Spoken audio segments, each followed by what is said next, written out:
영어 원서 읽기 첫 번째 시간을 시작하겠습니다. 책을 읽기에 앞서서 교재 선택과 강의 방향에 대해서 간략하게 설명을 하겠습니다. 우리가 읽으려고 하는 책은 The Boxcar Children이라는 책이고요.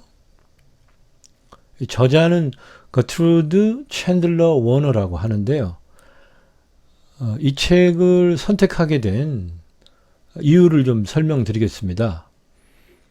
영어 원서는 볼만한 책이 많이 있죠. 유명 작품도 많고.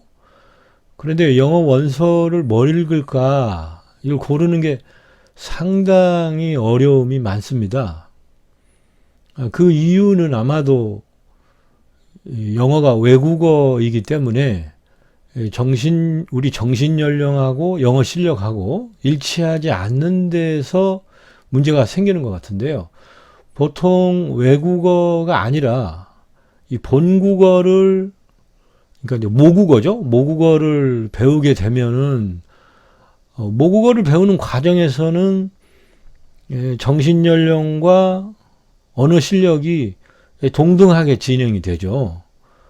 우리도 한국말 배울 때, 초등학교 때 한국말 배우고, 또 중학교, 고등학교 가면서 한국어 실력도 높아지지만, 정신연령도 높아지니까, 그에 걸맞는 책들을 이렇게 쭉 보게 되는데, 이제 영어는 외국어이다 보니까, 우리는 이미 성인이 돼서, 보고 싶은 책이나 흥미를 느낄 수 있는 책들이 소설이라든가 드라마 대본, 영화 대본 등 이런 책들에 이제 관심이 가는데, 사실 영어 실력은 그런 책들을 충분히 읽을 만큼 향상되어 있지 않기 때문에 영어 실력에 맞춰서 책을 고르게 되면은 결국은 영국의 어린이들이 볼 수 있는 책인 경우가 많아요. 그런데 그런 책들은 이제 성인이 됐거나 대학생이 됐거나 이런 우리 입장에서는 너무 재미가 없잖아요. 시시하고. 그래서 공부를 좀 맘먹고 하려고 그래도 꾸준히 안 봐지죠. 가장 유사하게 그래도 볼 수 있는 거 이제 애니메이션인데, 애니메이션도 사실 스토리 라인은 이제 어린이 취향에 맞춰져 있으니까 보기가 쉽지 않죠. 그래서 대체로는 이제 다시 원서 쪽으로 관심을 쏟게 되고, 저도 학창 시절에 그래서 영어 원서를 읽어보고 싶은 마음에 몇 권을 골라봤는데, 제인 오스틴, 또 셰익스피어나 유명 작품 많죠. 지금 얼른 떠오르지는 않는데, 근데 그런 책들을 보통 이제 펼치면은 한 페이지를 다 못 봤어요. 제 경우에는. 너무 문장이 길고 모르는 단어도 많고, 그래서 읽을 수가 없더라고요. 특히 그쪽 문화나 배경 지식이 전혀 없다 보니까 어떤 단어들은 이게 사전에도 잘 안 나오는데, 이 단어가 이게 사람 이름인지, 직책 이름인지, 음식 이름인지, 지명인지, 그런 것도 알 수가 없어가지고, 결국 몇 권의 책을 사고 포기하고 이러다가 말았거든요. 그래서 이 교재를 선택하는 것이 상당히 어려웠습니다. 그런데 이 책의 The Boxcar Children의 그 저자인 거트루드 챈들러 워너는 미국의 여류 작가인데 원래 직업이 초등학교 교사였다고 그래요. 그래서 비교적 문장이 간결한 편이고, 또 그 수식이나 미사일과가 많지 않은 편인데, 그래서 이제 시작하는 단계에서는 그래도 조금 쉽게 볼 수 있지 않나, 이런 생각이 들었습니다. 물론 이게 그래도 영어 원서라서 쉽다고 해도 사실 쉽지는 않은데요. 그나마 다른 그 유명 작품들에 비하면 그렇게 어렵지 않다고 느껴졌어요. 그래서 이 책을 읽고 나면 다른 원서를 보는데 좀 쉽지 않을까, 다른 원서를 보기 전에 이제 징검다리 용도로 읽어보면 좋겠다 싶어서 선택했습니다. 교재는 The Boxcar Children을 이제 읽어갈 거고요. 이 책은 미국에서도 인정을 많이 받아서 이 작가가 이 책을 쓴 이후로 18편 이상 더 작품을 썼다고 하고요. The Boxcar Children은 지금 우리나라에도 소개가 돼서 현재 서점에서도 원서 형태로는 팔고 있더라고요. 번역서가 있는 거는 잘 모르겠어요. 번역서를 판매하는 건 못 봤는데, 책을 직접 사서 보실 수도 있을 겁니다. 그리고 이제 다음 문제는 강의를 어떻게 할 거냐인데, 이제 강의를 하는 방향은 크게 두 가지일 것 같아요. 원서 영어 원문을 읽고 그 다음에 해석 문장을 말씀드리고 그렇게 영어 원문과 해석, 원문 해석 이렇게 진행하는 방식이 있겠고 아니면은 이제 영어 원문을 하지만 어떻게 그렇게 해석을 해야 하는지, 왜 그렇게 해석을 해야 하는지 또 뭐 문법 사항이라든가 다른 내용들을 조금 추가해서 설명할 수 있겠죠.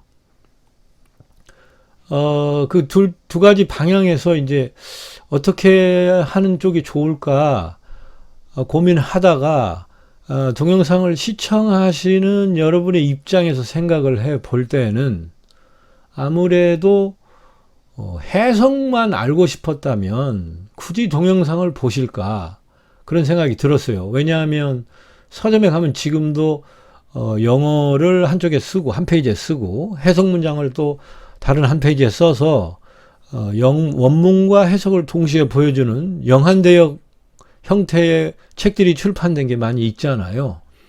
근데 단순히 해석 문장만 알고 싶다면 그런 책을 보면 될 테니까 이런 동영상을 시청하실 때는 그래도 왜 그런 식으로 해석을 하는지, 어떻게 해석을 해야 맞는지 이런 것을 알고 싶어서 보실 거라고 느껴졌습니다. 그래서 어느 정도의 설명을 하는 게 좋겠다라고 판단을 했어요. 그래서 해석만 하지 않고 이제 설명을 좀 추가하려고 합니다. 그런데 이제 문제는 이제 설명을 그러면 얼마나 상세히 할 거냐 하는 점인데요. 아주 상세하게 하게 되면은 영어 공부를 좀 하신 분 입장에서는 지루하다고 느낄 테고 또 너무 간략하게 설명하고 넘어가면은 이제 영어를 배우고 싶은 입장에서는 또 좀 어렵게 느끼실 것 같고 그래서 이게 애초에 그 두 가지 경우를 다 만족하기란 사실 불가능하잖아요.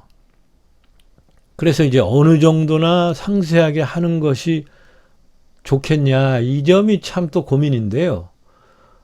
그러다가 제가 학창 시절에 그 영어 공부하던 때를 기억을 더듬어 보니까 제가 배우던 선생님 중에 그런 선생님이 있었어요. 볼펜이 아니죠. 그 칠판에 이제 분필을 한 자루를 딱 들고 오시면은 책도 없이 들어오셔가지고 칠판에 이쪽 끝부터 저쪽 끝까지 이 단어를 하나 쓰시면은 비슷한 단어가 뭐고 뭐 쭉 나열을 계속 하세요. 아무것도 안 보시고 관련 수거도 쭉 쓰시고 또 예문도 적으시고 각종 문법 사항을 칠판 하나를 꽉 채우고 어떤 날은 또 아예 다 지우고 두 번을 쓰시기도 하시고 그래서 우리가 모두 와 엄청 실력이 높은 선생님이다.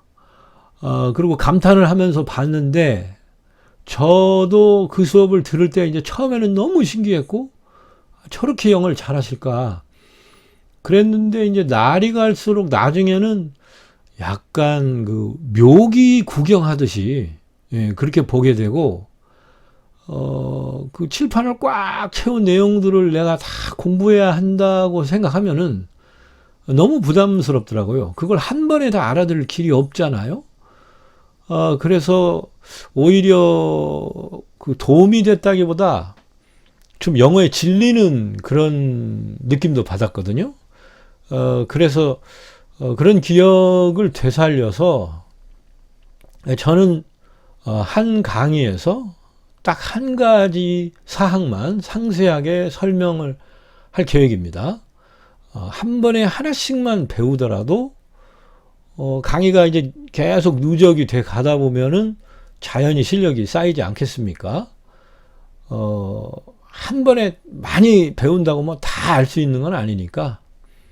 그래서 대부분의 문장을 이제 간략한 설명으로 해석을 하겠지만 그 중에서 꼭 배워두면 좋겠다 하는 그 문법 사항을 하나를 골라서 한 강의에서 한 가지 사항만 상세하게 설명을 하기로 하겠습니다. 자, 그러면 이제 설명은 그만 드리고 이제 첫 번째 문장을 한번 해석해 봅시다. 첫 번째 문장은 두 줄이나 되네요. 이 두 줄도 사실 좀 긴 편이죠. 공부하는 사람 입장에서는. 이 문장을 이제 해석하는 방법이 문제인데요. 보통 이제 공부를 하시는 분들은 여기 about부터 이렇게 순서대로 쭉 이렇게 읽으면서 이제 해석을 해 가시겠죠. 그것이 이제 독서의 일반적인 방법이기도 하죠. 그런데 저는 이제 배우는 목적이니까, 영어 공부를 배우는 목적이니까 좀 다른 방법으로 해석을 하려고 합니다. 제가 해석을 하는 방식은 그림으로 비유한다면은 밑그림을 먼저 그리고 거기에 이제 색을 하나씩 입혀가면서 그림을 완성하듯이 이 문장의 가장 기본적인 핵심 사항, 즉 뼈대가 될 만한 내용을 먼저 골라서 해석을 하고 그 뼈대에다가 조금씩 살을 붙여가면서 부연 설명들을 덧붙여서 최종적으로 이 문장 해석이 완성되는 방식으로 그렇게 해석을 해 보겠습니다. 그런데 아마도 이제 궁금하신 점은 이 문장을 아예 지금 읽지도 않았는데 어떻게 뼈대를 찾을 거냐 하는 점이 이제 의문일 텐데요. 뼈대를 찾는 방법은 뭐가 어쨌다를 찾는 것입니다. 여기 이제 뭐가 어쨌다를 제가 미리 써놨는데요. 영어뿐만 아니라 우리나라 말이나 뭐 독일 말이나 세계 어느 나라 말이든 문장이라는 것이 압축을 하게 되면 결국에는 무엇이 어쨌다 이런 식으로 압축이 될 겁니다. 가만히 따져보면 그렇다는 사실을 느끼실 거예요. 아무리 긴 말이라도 결국 줄여보면은 뭐가 어쨌다 이런 내용이 되지 않겠습니까? 그래서 이 문장도 뭐가 어쨌다를 이제 찾을 건데요. 찾는 방법은 간단합니다. 일단 어쨌다를 먼저 찾을 건데 어쨌다에 해당하는 낱말은 이 끝부분이 다로 끝나잖아요. 그래서 아마 영어에서도 이 다자로 끝나는 낱말이 이 문장 안에 들어 있을 겁니다. 다자로 끝나는 낱말이라고 하면은 온다, 간다, 먹는다 이런 낱말들이 있잖아요. 이걸 영어 문법으로는 이제 동사라고 부르는데 이 문장 속에도 지금 다자로 끝나는 낱말이 딱 하나가 들어 있습니다. 그 낱말을 찾아내면 그것이 어쨌다에 해당하는 낱말이 됩니다. 어떤 낱말이 다자로 끝나는 낱말일까요? 여기 제가 색으로 칠해놨는데 바로 이제 이 낱말이죠. moved.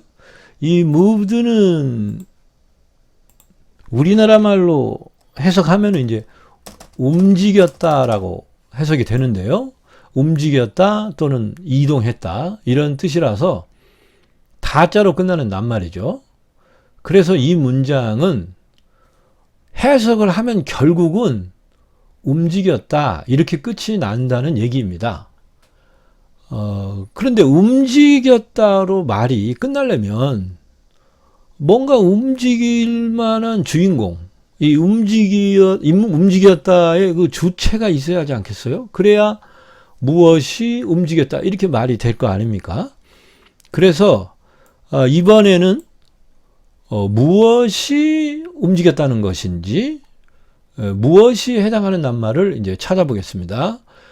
무엇이 해당하는 낱말은 그 규칙상 영국 사람들이 이제 영어로 말을 할 때 그 규칙상 이 moved의 앞쪽에 무엇이 해당하는 단어를 배치하게 되어 있습니다. 그것이 영어의 규칙이에요. 그래서 above부터 family 사이에서 무엇이 해당하는 낱말을 찾으면 됩니다. 방금 전에 이제 설명드린 대로 찾는 방법은 움직였다, 이동했다라는 동작을 할 만한 낱말을 찾으면 돼요. 여름, summer가 있는데요. 이 여름이 움직이지는 못하겠죠. evening, 저녁도 움직이진 못할 테고. 그러면 이제 결국에는 이 움직일 만한 낱말을 찾아보면은 여기 있는 이 family, 결국은 이 family가 움직일 만한 낱말에 해당합니다. 가족은 사람들이니까 가족은 움직일 수 있죠. 이동할 수 있잖아요. 그래서 이 문장은 결국 가족이 이동했다. 이런 식으로 압축이 된다는 얘기입니다. 그래서 family moved가 이 문장의 가장 기초적인 뼈대라고 말씀드릴 수 있어요. 그런데 이제 이렇게만 말하면 의사소통이 되기는 조금 어렵죠. 왜냐하면 제가 여러분한테 가족이 이동했다 이렇게 얘기를 하면 가족이 이동했다는 건 알겠는데 가족은 뭐 우리 가족? 자기네 가족? 누구 가족을 말하는 거지? 이런 궁금증이 생기잖아요. 그래서 이 패밀리를 조금 더 상세하게 부연 설명할 필요가 있습니다. 그래서 이 문장의 경우에도 보면은 여기에 이렇게 패밀리 앞쪽으로 낱말이 좀 붙어 있죠. 그래서 이 부분을 조금 더 상세하게 해석을 해 보겠습니다. 자, 패밀리는 가족이라는 뜻인데 패밀리의 앞에 이렇게 strange란 낱말을 넣으면은 이게 이제 낯선 또는 생소한 이런 뜻인데요. 가족은 가족인데 이제 낯선 가족, 안 본 가족, 본 적이 없는 가족, 생소한 가족 이런 뜻이 되죠. 그래서 패밀리에 대해서 조금 더 구체적인 설명이 이제 추가됩니다. strange를 우리는 흔히 이상한이라고, 그렇죠? 이상한이란 뜻으로도 많이 알고 있어요. 그런데 이상하다는 것이 한 번도 안 봐서 이상한 거죠. 그래서 본래적인 의미는 낯선이 맞고, 이상한은 이제 우리 한국말의 느낌은 약간 기괴한 이런 뜻도 좀 있죠. 정상적이지 않은 이런 뜻도 있는데, strange가 가진 의미는 그렇게 기괴한에 치우쳐 있다기보다는 낯선, 본 적이 없는 생소한 이런 의미에 더 치우쳐 있습니다.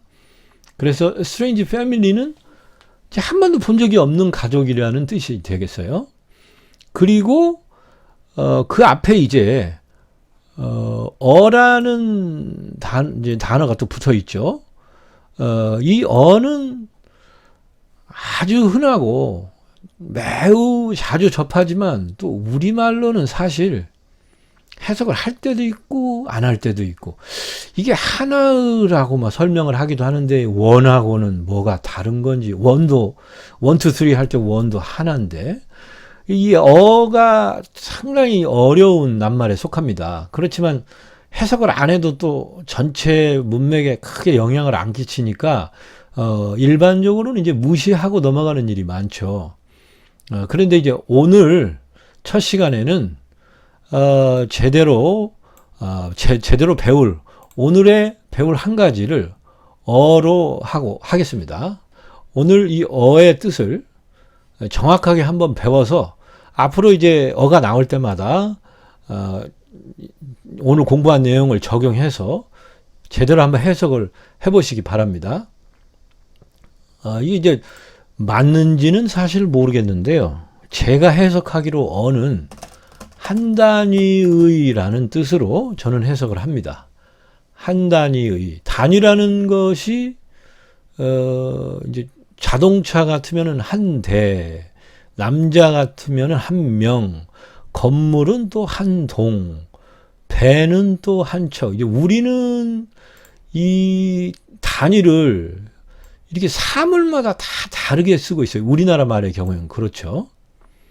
그런데 영어에서는 이 단위가 이렇게 대, 명, 동, 척 따로따로 사용하지 않는데, 그러나 영어에서도 자동차 한 대라고 말할 때에 이 단위가 있기는 있겠죠. 거기도 말이니까. 우리가 이렇게 한 명, 한 척 이럴 때 그 단위가 영어에서는 어라고 생각됩니다. 이거 이제 제가 생각하는 건데요. 그래서 저는 이제 이 어를 한 단위의라고 해석하고 있습니다. 그래서 실제로 자동차 한 대를 영어로 바꾸면 a car라고 하죠. 남자도 a man, 또 건물은 a building, 배는 a ship. 그래서 어는 어떤 사물의 한 단위를 가리키는데, 한 가지 더 추가한다면은 우리가 정확히 알지 못하는 임의의 한 단위라고 생각할 수 있습니다. 그러니까 나는 알지도 못하고 본 적도 없는데 좌우간 어떤 한 대의 자동차, 이렇게 말할 때 a car라고 부른다는 거죠. 그래서 없어도 뭐 크게 문제가 안 되는 단어 같기도 하지만, 이게 없어버리면은 한 단위란 뜻이 안 생기는 거예요. 그래서 예를 들어서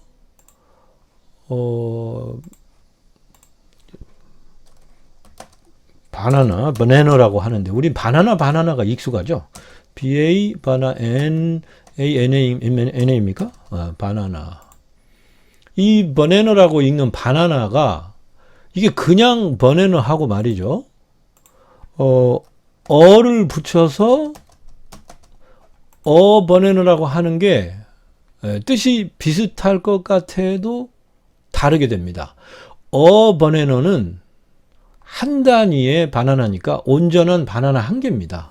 그런데 그냥 바나나는 바나나 묶음일 수도 있겠죠. 뭐 단위를 사실 지금 언급을 안 해놨기 때문에 a bunch of banana 뭐 이렇게 안 썼지만, 또 어를 붙이지도 않았고 half banana라고도 하지 않았죠. 그래서 정확히 이제 단위가 없기 때문에 얼마나 큰 바나나인지 모르죠. 그렇지만 바나나이기면은 바나나인 거니까 바나나 한 조각도 바나나고 바나나 한 개도 바나나에 속하는 거고, 그래서 이 그냥 바나나는 폭이 되게 넓게 돼요. 그렇지만은 이 바나나는 정확하게 완전한 한 단위, 상처가 없는 바나나 한 개, 한 단위의 바나나를 뜻하게 됩니다. 이렇게 어는 그 한 단위라는 것을 정확히 표현하기 때문에 아주 그 의미가 뜻이 없는 건 아니에요. 이제 실제 문장을 앞으로 보면서 이제 어를 넣었을 때, 또 대신 다른 낱말을 넣었을 때 어떻게 의미가 달라지는지 그때 이제 확인해 보기로 합시다.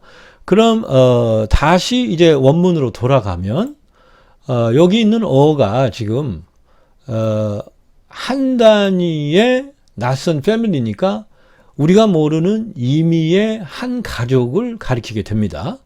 그래서 이 문장의 뼈대는 이렇게 되는 거죠. 한 낯선 가족이 이동했다, 움직였다. 이것이 이 문장의 가장 핵심적인 뼈대입니다. 그러면 이제 나머지 이런 about 뭐 이런 단어들은 뭐냐? 검은색으로 된 낱말들은 다 뭐냐? 이제 이 가족이 한 단위의 낯선 가족이 이동을 하더라도 이제 어디로 이동하는지, 언제 이동하는지, 또는 뭐 왜 이동을 하게 됐는지, 아니면 누구랑 이동하는지, 자동차로 이동하는지, 비행기로 이동하는지, 이런 내용들이 또 추가될 수 있잖아요. 그래서 이 검은색으로 된 이제 나머지 낱말들은 이 뼈대에 대한 부연 설명입니다. 그런데 이제 그런 부연 설명은 있으면 상세하지만, 줄거리에 해당하지는 않죠. 핵심적인 줄거리는 한 가족이 지금 이동했다가 이제 가장 핵심적인 줄거리예요. 그래서 이 내용만 안다면 다음 문장을 그냥 넘어가서 읽더라도 전체적인 맥락은 파악할 수가 있습니다. 그러면 사실 이제 시험을 볼 때 뭐 이 글의 주제는이라든지 이 글의 요지로 알맞는 것은 이런 걸 고를 때는 A strange family moved 요까지만 읽고 또 다음 줄도 이렇게 뼈대만 찾아서 읽고 풀어도 답을 맞출 수 있다는 얘기예요. 그래서 이렇게 뼈대를 정확하게 찾는 것도 영어 공부를 하는데 상당히 도움이 될 수 있습니다. 자, 그럼 이제 뼈대를 찾았으니까 이제 나머지 단어들을 마저 해석해서 문장을 이제 완성해 봅시다. 지금 밑그림이 나왔고 이제 색을 하나씩 입혀가는 과정을 시작할 거예요. 우선 moved의 바로 뒤를 보면 이제 into가 있잖아요. 이 into는 in과 to가 합쳐진 단어인데 into 뜻은 뭐뭐의 안으로, 어디 안으로 그런 뜻입니다. 영어로 되어 있네요. 이 프로그램을 잘 안 써서 너무 흐린가요? 조금 색을 진한 걸 써야 보이겠죠? 제가 이제 막 써보는 프로그램이라 자, 글자도 좀 작아 보이는데 into는 안으로란 뜻인데 어디 안으로 해당하는 낱말이 이 뒤쪽에 옵니다. 그래서 이 뒤쪽에 이제 어디 안으로라는 낱말이 배치되니까 해석을 할 때에는 이 뒤에서부터 이렇게 거꾸로 해석을 해가야 돼요. 그래서 into 부분을 조금 상세하게 한번 다시 보겠습니다.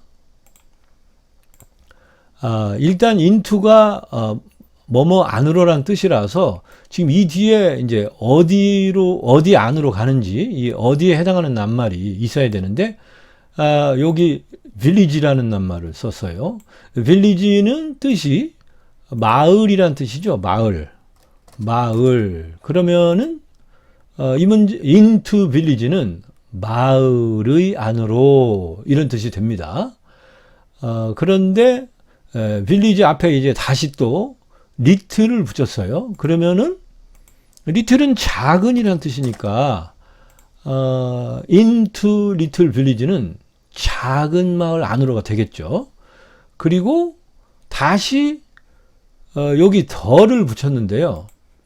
이 더도 이제 못지않게 복잡한 단어인데 한번 공부를 하긴 해야 됩니다. 이제 오늘은 이제 어를 배웠으니까 더는 이제 다음번 기회에 또 상세하게 설명을 드리기로 하고 오늘은 일단 그라는 뜻입니다. 우리가 뭐 그 남자, 그 사람, 그 물건, 그 영화 이렇게 말할 때 있잖아요. 그 영화 봤어? 이렇게 말할 때 바로 그가 영어로는 더입니다. 그래서 into the little village 하면은 그 작은 마을 안으로 라는 뜻이 돼요. 그래서 이 문장은 이건 앞에서 아까 본 페이지군요. 자, 이 문장은 이미의 한 단위의 낯선 가족이 그 작은 마을 안으로 이동했다. 이렇게 해석할 수 있습니다. 근데 어디 안으로 이동했다는 그 안으로 들어갔다. 이런 뜻도 되잖아요. 그래서 수거로는 요게 이사를 들어갔다. 그리고 이제 moved가 잠깐 뭐 들르러 가는 경우에 쓰는 게 아니라 아예 근본적으로 자리를 이제 집으로 옮기는 그런 경우에 사용하니까 moved into를 이사했다라고 수거로 많이 사용해요. 그래서 이 문장은 지금 어떤 가족이 이제 마을로, 작은 마을로 지금 이사를 들어간 상황인 것 같습니다. 그럼 이제 빌리지 뒤에 있는 이 오브 부분을 한번 해석해 보죠. 사실 여기서도 지금 문제가 되는 것은 더를 우리가 그냥 그라고 해석을 하고 말았는데 이 그 작은 마을이 어떤 작은 마을인지 궁금하잖아요. 지금 첫 문장인데 막바로 그 작은 마을이라고 말을 했단 말이죠.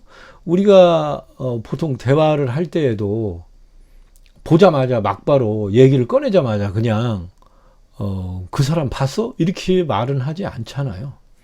그래서 이 그 마을이 어떤 마을인지가 지금 사실 소개가 돼 있어야 되는데 이제 소설의 기법상 지금 아직 소개가 안 돼 있습니다.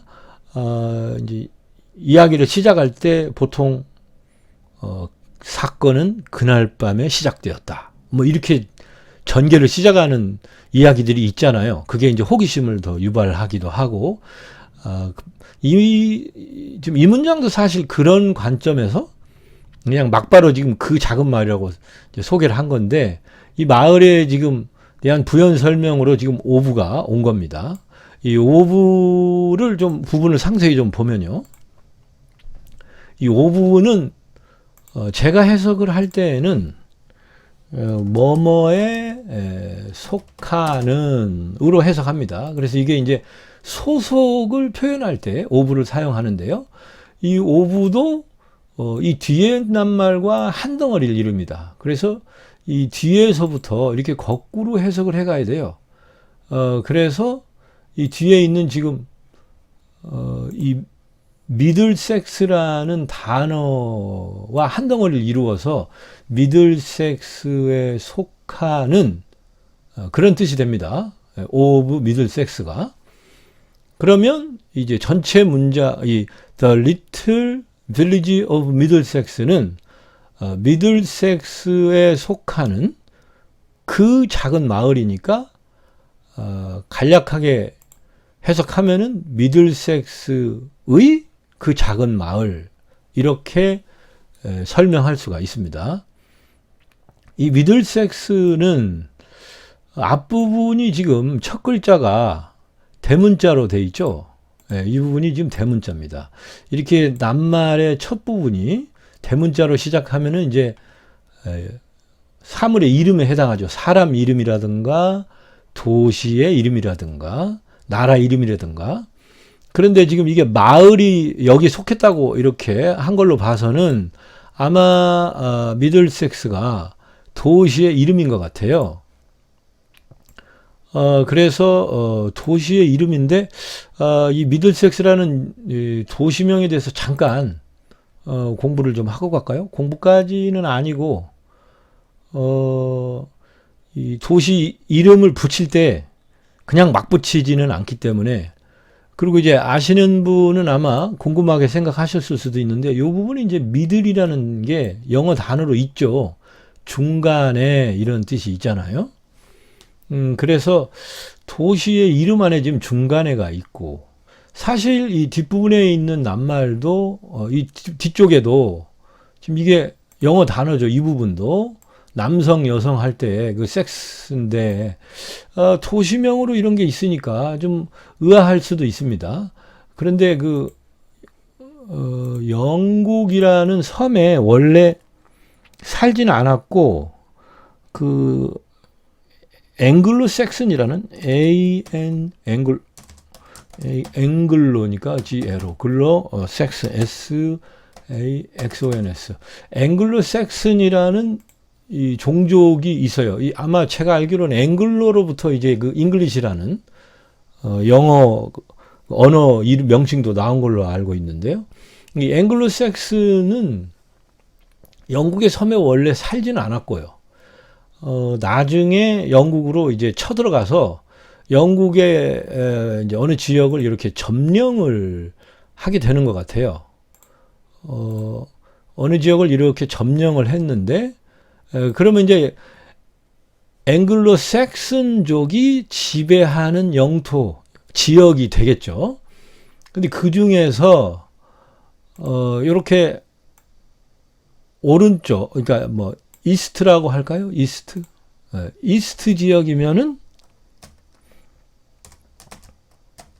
이스트 지역을 지배하는 섹슨족이 지배하는 영토가 있겠고, 또 이쪽으로는 이제 반대로 웨스트 지역을 지배하는 섹슨족이 또 있겠죠. 그리고 또한 마찬가지로 무슨 색으로 해볼까요? 이렇게 할까요? 이 중간 지역을 지배하는 경우도 있겠죠. 그래서 요거는 그럼 이제 여기가 말하자면 미들 섹슨이라고 되는데, 이게 이제 섹슨족이 지배하는 동쪽 지역이란 뜻입니다. 여기는 이제 섹슨족이 지배하는 서쪽 지역이 되겠고요. 여기는 이제 섹슨족이 지배하는 가운데 지역이 되겠죠. 근데 이 낱말들을 모아서 합쳐서 이제 단어를 하나를 다시 만들어 가지고 그것을 지명으로 쓴 거예요. 그래서 요거는 EASSEX 이렇게 만들었고요. 여기 그래서 이제 에섹스라고 부르나요? 에섹스? 저도 뭐 안 가봐서 모르겠습니다만은. 그리고 여기는 이제 웨스트 앞잘 따서 웨섹스라고 부르고요. 그 다음에 요 부분은 이제 중간이니까 미드를 그대로 넣어서 미들섹스라고 부르게 됐죠. 그래서 지금도 이 에식스라고 발음하더라고요. 에식스, 웨식스, 요게는 이제 미들섹스. 이렇게 세 도시가 지금도 영국에 있습니다. 그래서 그 섹슨족이 처음에 지배했던 그 지역과 방위를 이름에 합쳐가지고 이런 지명을 만들었다고 그래요. 그래서 이 이야기에 지금 이야기가 진행되는 배경의 도시가 바로 이 과거에 섹슨족이 지배했던 그 중간 지역인 미들섹스 도시의 한 그 어떤 작은 마을에서 이제 사건이 진행되나 봅니다. 자, 그럼 이제 나머지 낱말들을 마저 이제 해석을 해보죠.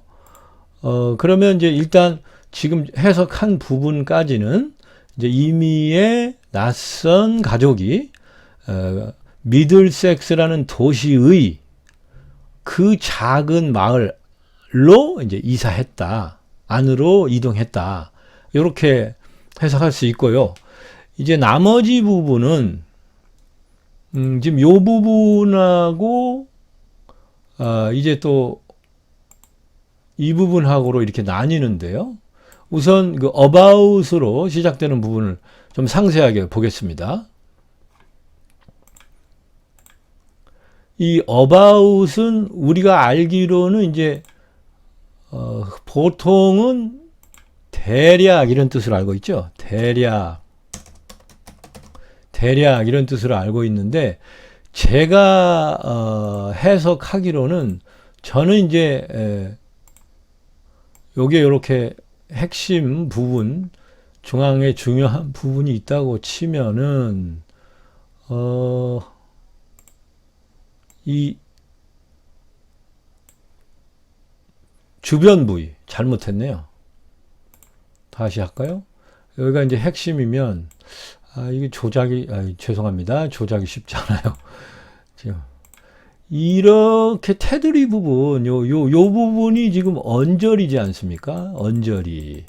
핵심 부분이 아닌 요 부분이 지금 언저리잖아요. 요 언저리. 그래서 제가 해석하는 about은 뭐뭐의 언저리에 라는 뜻으로 저는 해석합니다. about은 실제로 이렇게 언저리를 뜻하기 때문에 그래서 이제 약, 대략 이렇게 아주 이 중심부까지 완전히 이제 가지는 않았더라도 이게 그 근처까지 안 갔더라도 이제 대략 약 거의 가까이 갔다 이런 뜻이 되니까 그렇게 대략 약으로 쓰이기도 하고 이 언저리라는 의미에서 파생됐기 때문에 뭐뭐를 둘러싼 뭐뭐에 관한 뭐뭐에 대하여 그게 사실은 핵심 부분을 놓고 둘러싼 주변 부위를 뜻해서 이제 해석을 할 때는 관하여 대하여 이렇게도 해석이 되잖아요. 그래서 언저리라는 의미로 보는 것이 전체적인 그 모든 의미를 다 이렇게 포용할 수 있는 더 정확한 해석이라고 생각이 됩니다. 그리고 이제 about도 다른 앞에서 본 낱말과 비슷하게 이 뒤에 있는 낱말과 한 덩어리를 이룹니다. 그래서 해석을 할 때는 역시 이렇게 뒤에서부터 해석을 해 가게 되거든요. 그래서 about 7은 7의 언저리입니다. 7의 언저리. 근데 이제 7이 뭐에 대한 7이냐, 무엇의 7이냐가 또 설명을 하기 위해서 오브라는 낱말을 또 사용했죠. 그래서 이 오브 클락을 붙이면은 시계에 속하는 7이 되는데 about까지 이제 함께 해석을 하게 되면은 시계의 7의 언저리에 이런 식이 되죠. 그런데 시계의 7이라는 게 이 시계의 7이라는 게 결국은 7시죠. 시계에 있는 7은 시간을 뜻하지 않겠습니까? 그래서 7 of clock은 7시란 뜻이 됩니다. 그런데 원문에는 사실 이 of를 정확히 쓰지는 않았고요. 원문을 쓸 때 원문에서는 지금 이 부분을 이렇게 써놨어요. 그래서 우리가 읽을 때도 이걸 o'clock이라고 읽는데 이게 이제 원래는 7 of clock인데 of를 정확하게 발음을 하지 않고 of clock을 연이어서 빨리 발음하게 되면은 F 부분이 이게 발음이 생략이 됩니다. 그래서 그냥 o'clock이라고 발음이 돼요. 그래서 우리가 이제 이 o'clock을 해석할 때 시다 해서 7 o'clock은 7시 이렇게 해석하는데요. 그러니까 영어에서는 이렇게 생략된 생략된 알파벳이 있을 때는 이런 쉼표를 이용해서 표시를 꼭 해주죠. 예를 들면은 I am이 있는데 이것을 줄여서 발음하면 I'임이 되잖아요. I'임. 그래서 소리 나는 대로 쓰면은 I하고 M을 씁니다. 그러면 I'임이 되는데 A가 생략됐으니까 여기다가 컴마를 이렇게 하나 넣죠. 그래서 이걸 이제 줄이면 이런 식으로 줄여진다 하고 이렇게 표시를 하잖아요. 이 경우에도 보면은 여기 이제 조그맣게 이런 쉼표 부분이 보이죠. 그래서 영어 단어를 보다가 위쪽에 이렇게 찍힌 쉼표가 있다 그러면 어떤 알파벳을 발음상 줄였구나. 그렇게 이제 이해하시면 되겠습니다. 그러면 이제 다시 문장으로 돌아가 볼까요?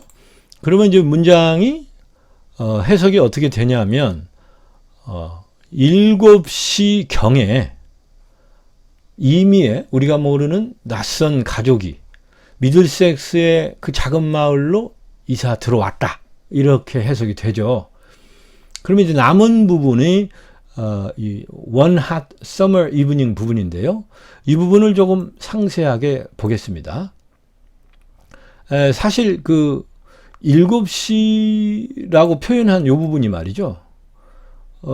하루가 7시가 두 번이 있잖아요. 오전과 오후. 그래서 그냥 아무런 설명 없이 그냥 이렇게 7 o'clock이라고 말해 놓으면은 이게 오전을 말하는지 오후를 말하는지 알 수가 없어요.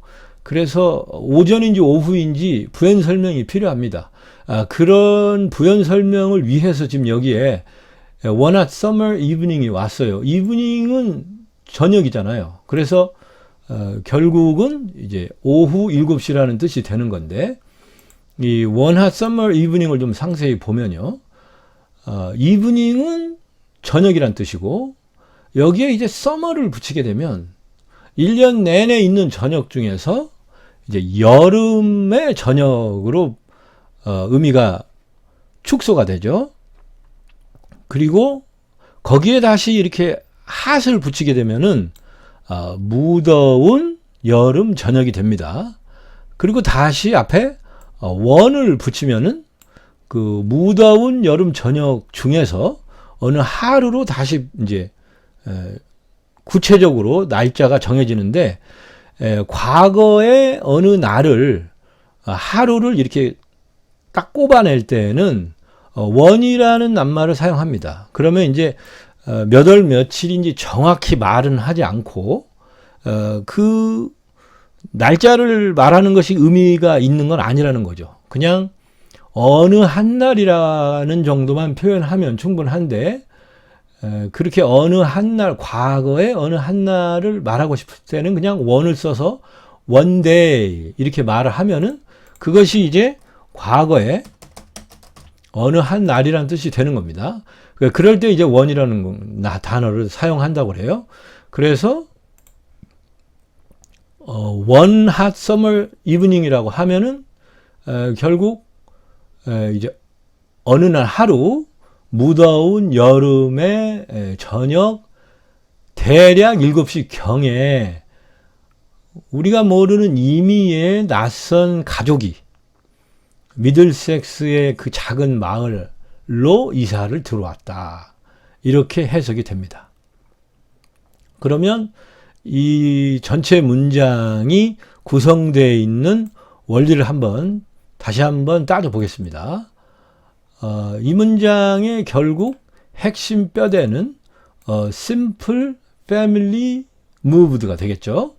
그러니까 이 문장을 완전히 줄이면 결국은 모르는 어떤 가족이 이사 왔다, 이동했다, 이사를 들어왔다 이런 뜻이고, 이제 거기에 살을 붙이는데 더 추가적으로 부연 설명을 한다면은 이제 어디로 이사를 왔느냐, 또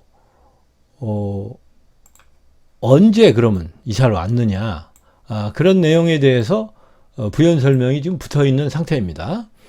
그래서 이제 긴 문장을 보더라도 이렇게 각 단어들의 역할이나 또 뼈대나 부연 설명이나 이런 것들을 좀 분명히 파악을 하고 나면 문장을 이해하기가 더 쉬울 것 같아요.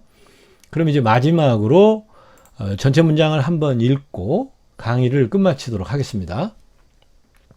이번에 이제 읽을 때는 어차피 이 문장의 뜻은 이제 알았잖아요. 그러니까 영어를 그대로 영어로 이해하는 훈련을 하시면 좋겠어요. 가급적 그림이나 뭐 이미지로 이렇게 상상을 하고 한국말로 바꾸려는 시도는 하지 마시고 영어를 천천히 그대로 읽으면서 영어 그대로 이해하시려고 노력해 보시면 좋겠습니다. 제가 한번 천천히 읽어 보겠습니다. About 7 o'clock, one hot summer evening, a strange family moved into the little village of Middlesex. 자, 이 장면이 머리에 잘 떠오르시나요? 자, 오늘은 첫 번째 문장을 해석해 봤습니다. 두 번째 문장을 해석할 때 또 뵙죠.